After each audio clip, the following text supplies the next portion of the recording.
Olá pessoal, welcome to Kingdom Influencer. I pray that you guys are doing well. May the peace, love, and joy of God be over you, be over your family and your household. And I pray that everything is going well.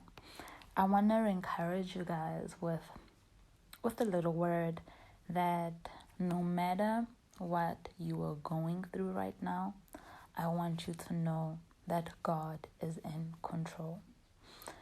No matter the instructions that God is giving you, I want you to know that these instructions, even if they are not producing, even if they are not bringing forth the result that you thought you were going to get, when God gave you that instruction, it does not mean that, number one, you did not hear God correctly, and number two, that God was just testing your faith. No, he wasn't just testing your faith.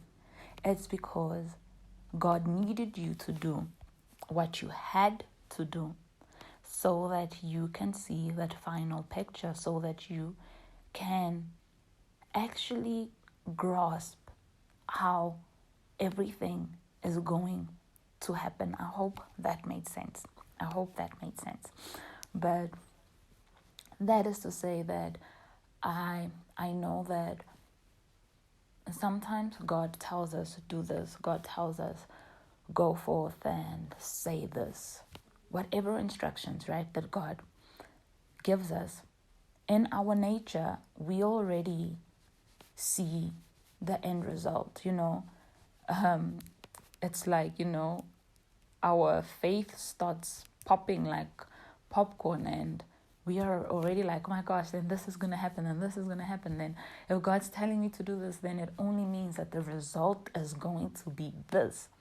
And once we finally go out and we do what God has told us to do and the result is opposite, we like, what is happening? Lord, you told me this. Now I feel embarrassed. Now I feel this and this and this. I humiliated myself. I humbled myself before this person. Now look, this and this and this. Na.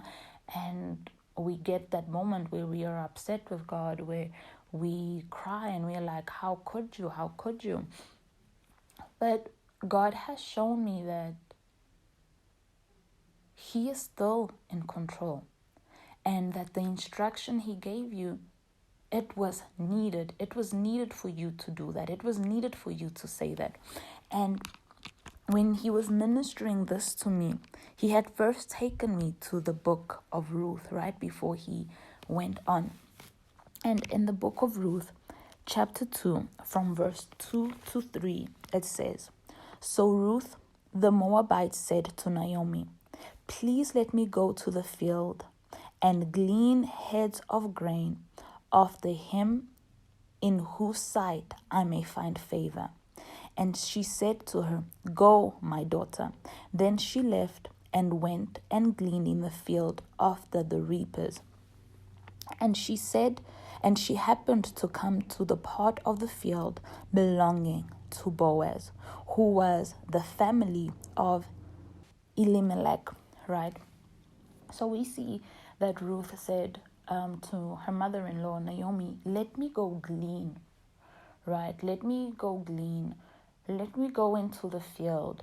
At that moment, Ruth probably thought like, it's the right thing to do. I have to help my mother-in-law. We need to survive. We need food right now. We actually came here without nothing. So let me go and glean. And I wonder if she ever thought like, hey, I left my town. I left my home. I left the land where I grew up in. And there I could have had family to help me. There I could have had, neighbors help me because, hey, I'm a native from there. I was born there. And now I'm here where I am getting accustomed to the way they do things, their God. And I am like humiliating myself. I am actually going to to the field and I am going to take like basically like leftovers. Like, what has my life gotten to? What is happening? I wonder if she even thought, this is God leading me. This is God guiding me. This is God commanding my steps. I wonder what she thought. Because if I have to be truly honest with you guys, I think of where I am in life right now. And if this had to happen to me, I would be like, Lord, I don't know where I can trace you. I don't know where I can see you. I would probably think that me just wanting to go and glean is me just trying to survive. But if we look in Leviticus, in the book of Leviticus, chapter 19, verse 9 to 10, it says, so this is the laws that were being given. So verse 9, it says, when you reap the harvest of your land, you shall not reap to the very corners of your field, nor shall you gather the gleanings, the grains left over after the reaping of your harvest. And verse 10 it says, and you shall not glean your vineyards, nor shall you gather its fallen grapes. You shall leave them for the poor and for the strangers, the foreigners. And I am the Lord your God. I am the Lord your God.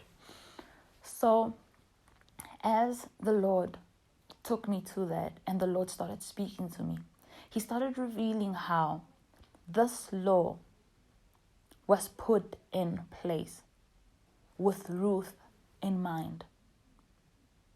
If it wasn't for a law like this, if it wasn't for the law that we just read, Ruth wouldn't have been able to go into the field and glean. Ruth wouldn't have landed up in Boaz's field. Ruth's love story, it began through the law that God had given in Leviticus.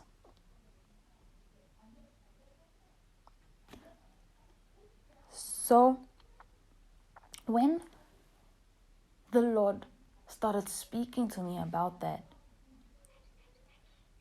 He started reassuring me that everything is under His control, that our steps are being guided by Him. Ruth needed to go through what she went through.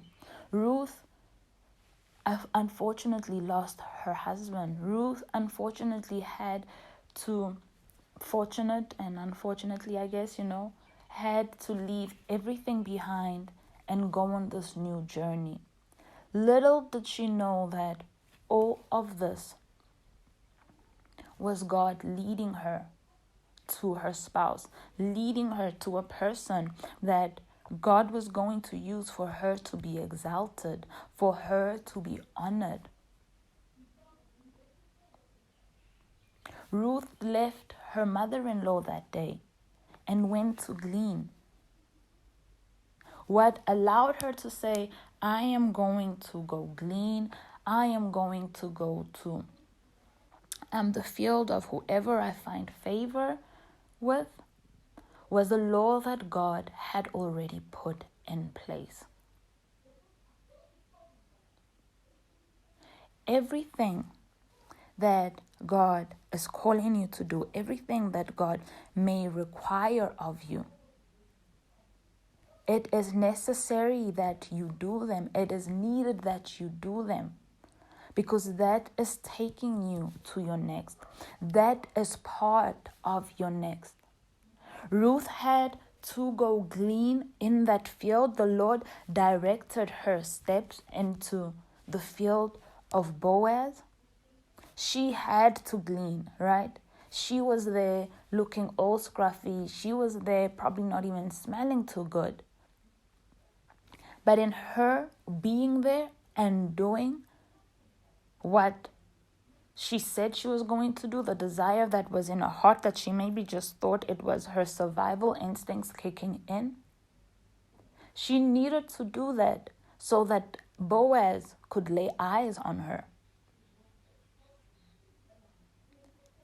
She needed to do that. If she did not do that, could have God possibly found another way for Boaz to see her? Yes, he could have. But that was the plan. That was the purpose. That law that God gave in Leviticus, the Lord said to me, that was with Ruth in mind. Just how God says he has no favorite, there are certain things that he has called you to do, certain things that he's telling you to do, certain laws that he has put into place, certain rules that he has put in some companies or whatever, that it is with you in mind.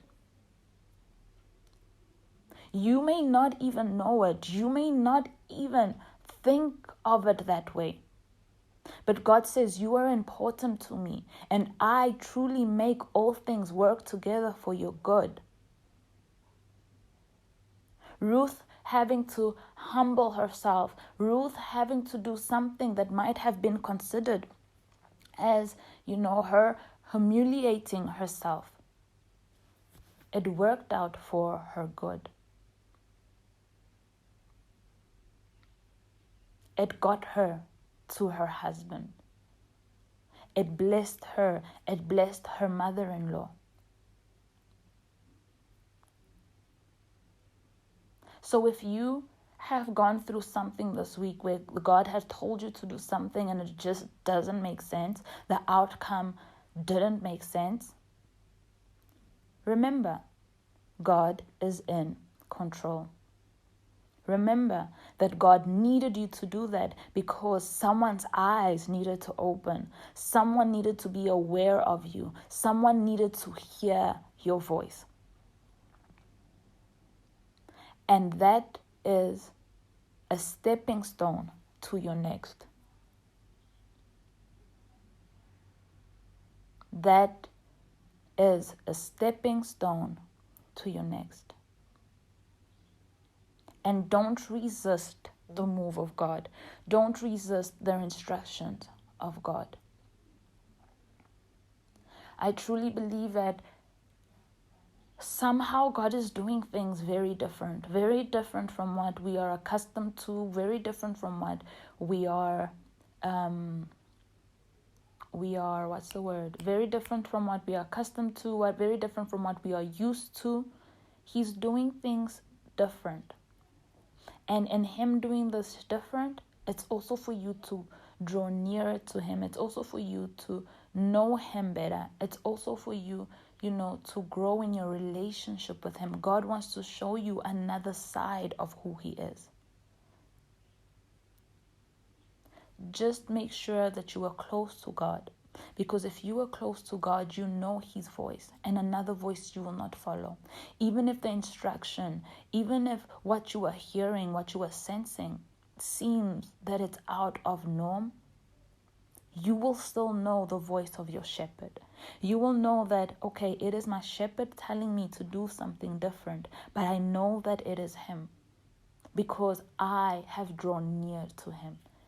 And because I have drawn near to him, he is near to me. He won't let me fail. He won't lead me astray. So I just wanted to share this word with you guys. I want to say that I love you guys. And I pray that this has encouraged you. I know it has encouraged me. And I love you guys. Un beijo. Bye-bye.